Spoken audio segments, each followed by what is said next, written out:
What's going on, everyone? So, Andrew Wiggins has been a hot topic all offseason. I imagine will continue to be throughout the course of the regular season, especially as we inch closer to the trade deadline. We'll see the Miami Heat actually end up trading him. If the Lakers even really pursue him, or do they look at other avenues? I've even talked about, like, would the Lakers be just as good, maybe even just better natural fit with a guy like a Matisse Thybulle, or maybe get like a Matisse Thybulle and a Haywood Highsmith, right? Two guys that would probably cost you less than even just Andrew Wiggins by himself, Andrew Wiggins talked about one of the values of Andrew Wiggins is his ability to self-create, his ability to score the basketball, make plays for himself, make plays for others, be that kind of versatile guy that on any given night could be your second, third best player, where it's like, how much opportunity is he really going to get with Luka, LeBron, Austin Reeves, DeAndre Ayton, so on and so forth, Rui Hachimura is a guy that can self-create, but we see at times, more often than not, he kind of gets relegated to just being a catch-and-shoot three-point shooter. Obviously, we could really use Andrew Wiggins for his athleticism, his defensive versatility, particularly defending the 1 through 3 spot, but could you get some of those same things from like a Matisse Thybulle, a Haywood Highsmith, a Josh Green, like guys like that, that would be much cheaper to kind of fill the same role and are just kind of better suited just as like that catch and shoot 3-and-D style player, where Andrew Wiggins, you kind of at times want to let him go, right? When he's cooking, give him the ball and like let him cook, rather than like just kind of tucking him away in the corner. And, you're going to pay him $30 million next season. So just things to kind of keep in mind. But Andrew Wiggins played his first preseason game with the Miami Heat, and he was very good in that first preseason game. He was very active defensively. He looked very well, moved very well. And it's kind of one of those things where it's like, and I'm not going to talk about Andrew Wiggins after every Heat game, but I want to talk about him particularly after this game, because I do think it's something that, we need to kind of keep an eye on, right? If the Lakers really are going to pursue him and trade for him, depending on how Andrew Wiggins plays and depending on how Miami is, could dictate that one way or another. If Andrew Wiggins is really good and Miami's really good, then they're probably not trading Andrew Wiggins. So you're going to have to look for other potential options.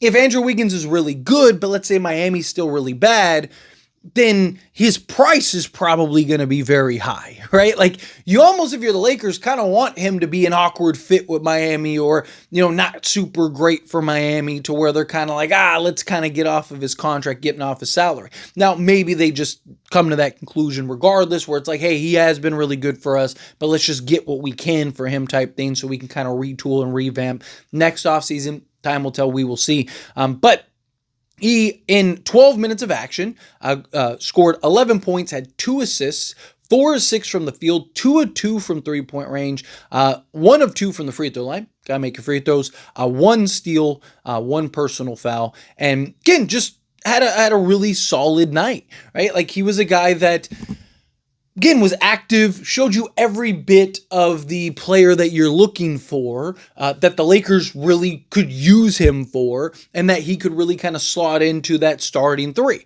right? We saw in that first preseason game, the Lakers kind of lack of defense, lack of ability to chase down loose balls. Like I've talked about over the last few seasons, athleticism alone would do wonders for this team.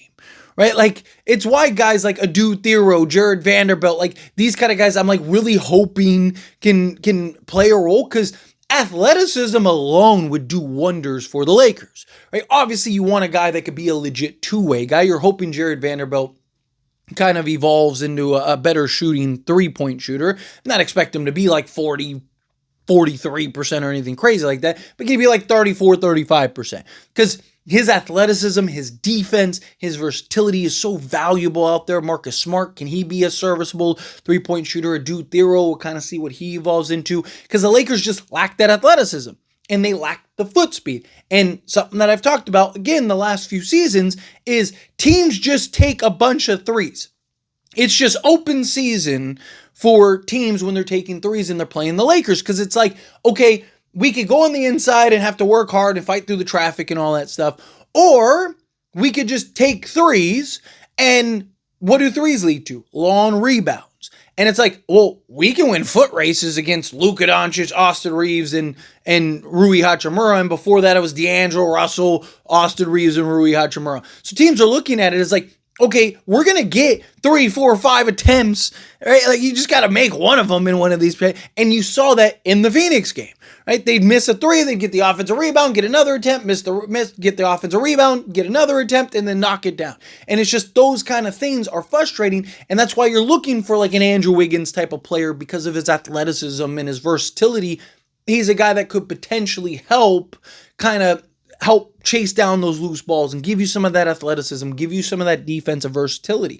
But Lakers, period, could just use some athleticism, right? If they can get somebody that can win those foot races, that can do the dirty work, that can make those hustle plays, that can dive for those loose balls and, those long rebounds and defend out on the perimeter and fight through those screens and stuff like that. You need guys like that. And it's just, I don't know if one guy solves that all. Like Andrew Wiggins would do wonders for this Lakers team. Don't get me wrong. Like I think Andrew Wiggins would be very good for this Lakers team, but I've even questioned in the past, like, is he enough to put the Lakers clearly over the top? Maybe, right? If everything kind of works and it meshes and Andrew Wiggins can kind of, be that defense stopper and, you kind of have like the bench players and everything kind of just comes together, right? Then yes, I think that they can, right? But I do think that there still would be some questions of like, okay, Andrew Wiggins does help and mask a lot, but do you need that other guy?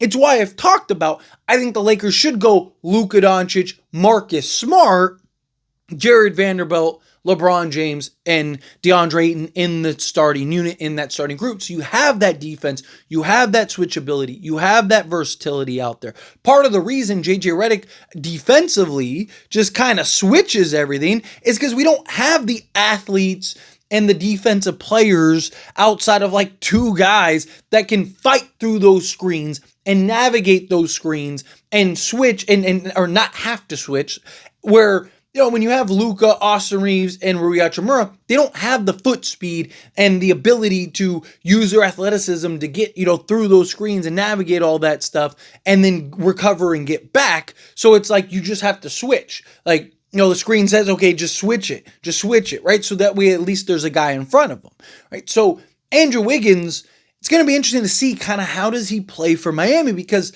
the better that he plays, the more that price is probably going to get up. And it's part of the reasons why I wanted them to trade for him during the off season. Obviously, look, I talked numerous times and I still stand by, like, be patient, right? Let things develop. I don't know if overpaying for Andrew Wiggins is the correct choice. I'm not somebody that's against overpaying. I've talked about it, right?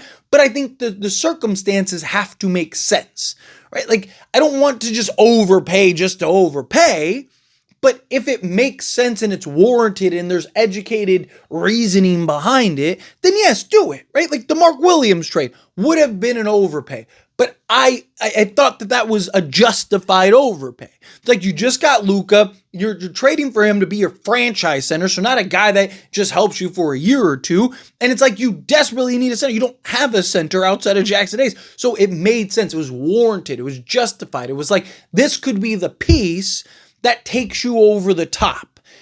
I don't believe the Lakers believe that Andrew Wiggins is the piece that could take them over the top, because if the Lakers believed they were an Andrew Wiggins away from winning a championship, they probably would have already traded for him, right? Because there is a good chance that his value doesn't go up. The hope is, like I've talked about all offseason, is that Miami isn't very good and they just want to clear the salary. And that's where the Lakers could play a role. But the concerning side, right? Like, yes, be patient. You want to wait. I'm okay with the Lakers not overpaying for him in the offseason. In a perfect world, you would have been able to get him for a more reasonable price. But if you could have gotten him, or maybe the Lakers needed to push a little harder, whatever, it would have been nice, because now if Andrew Wiggins continues to play well, it's one game in preseason and he only played 12 minutes, right? Like, so this isn't like to be like, oh, Andrew Wiggins, that's it. He's back to being that like finals run Andrew Wiggins or anything like that. He hasn't been that before. He wasn't that since. So again, I want to keep things in perspective, but it is something that we need to keep an eye on, right? Because the better Andrew Wiggins is, the more concerning, or concerning is probably not that might be a little over dramatic, but you get the point, right? Like the risk of him costing you so much more is something that could be a reality. And we could look back and been like, man, Lakers should just have pulled the trigger on, during the offseason. Rather, now they want, a first and they want this and that because Andrew Wiggins is averaging 18 points and 2 steals and just really bought in and looking athletic and playing defense and stuff. You need to see, can he stay healthy? Can he be consistent? Can he buy in? Right. And, again, you were taking a risk either way. Talked about it all offseason, right? But I'm okay with the Lakers not rushing to make that trade, not rushing to make that move. Because again, what if Jared Vanderbilt does? His shot looked cleaner. He was much more confident with his shot. His release was much quicker. I know he was 0-3 from 3. It's the first game. Let's give him some time. I really think, just judging by the look of his shot, he just needs reps, in-game reps, right? Because there's a difference between being in an open gym and a guy with a stick, right? And he's just shooting over the top of that. It's very different when the pressure's on, you're playing, defenses are actually covering you, right? You're taking contested shots, things like that. I think he needs the reps and he'll be fine, right? But we'll see. Time will tell. We'll see how it goes in the game later today and then as we proceed forward. But, because I do think if Andrew Wiggins, right, is really good, we kind of need to hope that, Jared Vanderbilt or a Jake LaRavia or somebody becomes really well, or we're looking into, we might be forced to look into a Matisse Thybulle, a Haywood Highsmith, guys like that, rather than, the Andrew Wiggins, the higher end guy, which again, I do think that there is an argument for that, right? Do you go get Andrew Wiggins or do you go get a Matisse Thybulle and maybe, like I said, a Haywood Highsmith or a Josh Green, right? Do you go the more depth route and kind of get multiple guys that can fill that role as that catch and shoot 3 guy, right? That, again, Andrew Wiggins, part of what makes him is his ability to go and self-create and get buckets and shoot over the top and do all these other things on the offensive side of things, right? He's much more than just a catch and shoot 3-point shooter. But with Luka, LeBron, Austin Reeves, right? It's hard to go, how much opportunity is he really going to get, right? If the Lakers look to trade Austin Reeves at some point into another 3-and-D guy and maybe Wiggins slides over to the 2, right? We'll just, say the Dyson Daniels trade. Right? Not Dyson Daniels, Jaden McDaniels. Correction.